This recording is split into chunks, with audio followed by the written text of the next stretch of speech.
Character matters more than the class matters. इनके लिए character बहुत इंपॉर्टेंट है। एक बार सुधा मूर्ति सुबह सुबह मुंबई एयरपोर्ट पहुंच गई और सीधा एयरपोर्ट पहुंच गई सुबह 5 बजे, क्योंकि उस समय टिकट नहीं बुक कर पाई थी, वो इमरजेंसी में थी, लेनी थी फ्लाइट। किसको रात को 3 बजे उठाती अपने ऑफिस में, टिकट बुक करो। टिकट काउंटर पर जब पहुंची तो फ्लाइट फुल, बिजनेस क्लास में लेनी उनको। तो वहाँ लड़की ने बोला, देखिए मैडम ऐसा है, पीछे कहीं जा करके मिडिल की सीट एक मिल रही है, वो दे दें क्या आपको? कहती दे दो। सुधा मूर्ति ने टिकट ले लिया, पीछे जा करके कहीं बीच की सीट पर चुपचाप बैठ, इधर भी आदमी इधर भी आदमी, बीच में यूं करके बैठ के किताब खोल के पढ़ने लगी। थोड़ी देर बाद जब उनको टॉयलेट जाना था ना, तो एयर होस्टेस को रिक्वेस्ट किया कि मुझे आगे जाने दो। एयर होस्टेस वैसे उसको पहचानी नहीं। सुधा मूर्ति जी को पहचानना ना पहचानना एक अपराध है अपने आप में, लेकिन नहीं पहचाना उन्होंने। पर उनकी उम्र को देखते हुए हाँ कर दिया, ठीक है आप आगे टॉयलेट चले जाइए।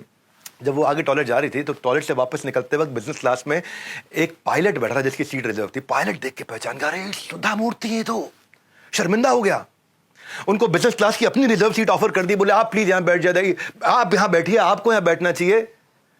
तो कहती मैं बैठ जाऊंगी अगर आप मेरी सीट अपग्रेड के पैसे ले लोगे। पायलट ने मना कर दिया, बोला आपने इस देश के लिए जो कुछ किया है उसके सामने ये सीट कुछ भी नहीं है। एनीवे सुधा मूर्ति मान गई, लंबी बातचीत हुई थी, उसके बाद मान गई।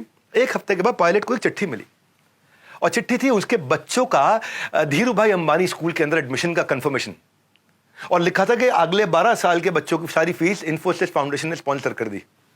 अब जो सुधा मूर्ति ने किया था वो रिफ्लेक्शन था उनकी कोर वैल्यूज का, fairness, integrity, leadership by example, ये इनकी कोर वैल्यूज है कंपनी की। साथ में चिट्ठी थी जिसमें लिखा था, आपने जो मेरे लिए उस दिन किया उसके बदले में कुछ भी नहीं है।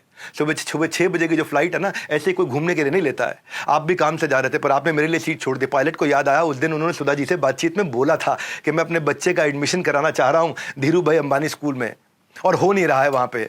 इनका रूल है कि काइंडनेस वापस आएगी, kindness always comes back. When you give more than what you get, soon you get more than what you gave. एक बार सुधा मूर्ति सैन फ्रांसिस्को में एक प्रोग्राम में गई थी। उस होटल में जहां प्रोग्राम था वहीं रुकना भी था। 1 दिन का प्रोग्राम था और 3 दिन का स्टे था। 3 दिन के बाद जब सुधा मूर्ति सामान पैक करके निकलने लगी, रिसेप्शन में पहुंची तो वहां उनके लिए गिफ्ट रखा था, एक सुंदर सी साड़ी और एक कुंदन का हार। सुंदर सी साड़ी और कुंदन का हार देख करके और देखा कि पूरा का पूरा बिल किसी ने पे कर दिया। बात को ध्यान से सुनो, पूरा बिल पे किया जा चुका है। हैरान हो गए, बोले किसने पे किया? पूछने में पता चला कोई इंडियन फैमिली है जिसने आपका बिल पे कर दिया और ये आपके लिए कुंदन का हार रखा है, अभी ये कल खरीद करके लेके आया। सुधा ने कहा क्या मैं उनसे मिल सकती हूँ? तो रिसेप्शनिस्ट ने उस दंपत्ति को, उस कपल को वहीं फोन लगा दिया। बता सुधा मूर्ति आपसे मिलना चाहती। तो एक लड़की दगड़ दगड़ दगड़ जोर से भागते हुए आई और ऐसा आई और आते ही उनके पाँव में लेट गई और प्रणाम किया, पांचांग प्रणाम किया। औरतों को साष्टांग प्रणाम नहीं करना होता है, औरतों को पूरा नहीं लेटना होता है। घुटने के बल और हाथ के बल माथा नीचे लगा के पांचांग प्रणाम किया उन्होंने। सुधा जी ने पूछा आपने मेरा बिल क्यों भर दिया? हाँ, आप मेरे पाँव क्यों छू रही हैं? बोली मैडम एक बार गुलमर्ग से बेंगलुरु की टिकट के आगे ये कुछ भी नहीं है। सुधा मूर्ति नहीं समझ पाई। बोले एक दिन जब मैं 11 साल की थी ना, तो गुलमर्ग से मैं निकली थी और मैं बेंगलुरु ट्रेन में जा रही थी और मुझे नहीं पता था मुझे कहाँ जाना है, क्यों जाना है। टिकट खरीदने के पैसे नहीं थे, इसीलिए मैं सीट के नीचे छुप के बैठ गई थी। मुझे आपको याद नहीं होगा, टीटी ने पकड़ लिया था और टीटी मुझे गाड़ी से नीचे उतार रहा था। उस समय आपने टीटी को रोका, मुझसे बात करी। मुझसे बात करके आपने टीटी को बोला इसके बेंगलुरु तक के टिकट के पैसे मैं देती हूँ, टिकट बना दो। मुझसे पूछा कि क्यों जा रही हो बेंगलुरु? तो सुधा जी आपको याद नहीं होगा, मुझे नहीं पता था मैं क्यों जा रही थी बेंगलुरु, मुझे नहीं पता मुझे कहाँ जाना था। तो आपने अपनी किसी पहचान के स्वयंसेवी संस्था के एनजीओ में मेरे को एडमिशन करा दिया। प्रमाण पत्र में आपने मेरा नाम लिखवा दिया, चित्रा। आपने सारे खर्चे के पैसे भी दिए। लर्निंग क्या है? What you give comes back to you. ये यथा माम प्रपद्यन्ते ताम तथैव भजाम्यहम्। हाँ, सुधा जी अपने आप में लर्निंग का इंस्टीट्यूशन है। आप जी की लंदन की स्टोरी, जब उनका दामाद प्रधानमंत्री बन गया तो दोनों बहनें साड़ी में साधारण से कपड़े पहन के पहुंच गई इमिग्रेशन की लाइन में अमेरिका के अंदर।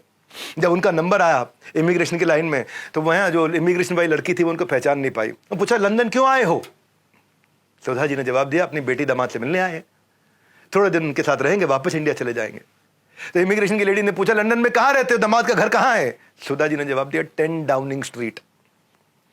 वो कहती ये तो लंदन के प्राइम मिनिस्टर का घर है। वो बोली हाँ वो मेरे दामाद हैं। इमिग्रेशन की लेडी को विश्वास नहीं हुआ, बोला मजाक हो रहा है। दोनों को लाइन से बाहर निकाल के खड़ा कर दिया। कितनी साधारण कपड़े, बताया ना, कपड़े नहीं खरीदे, साड़ी नहीं खरीदी सालों साल से, साधारण कपड़ों में दोनों बहनें खड़ी हुई।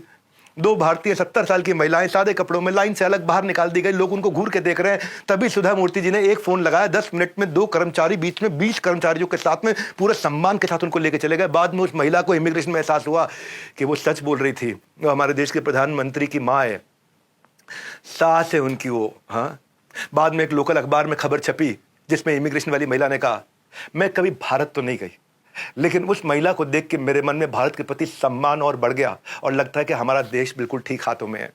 लोग बातें भूल जाते हैं लेकिन बर्ताव नहीं भूलते, व्यवहार नहीं भूलते। सुधा मूर्ति के I can I will attitude ने उनको आज स्ट्रगलर से आइकॉन बनाया, जिन्होंने मदद करी अपने पति को अपने गहने बेच करके बिजनेस खड़ा करने में। ये सिखाया एक्सक्यूजेस देने वाले एग्जाम्पल नहीं बनते।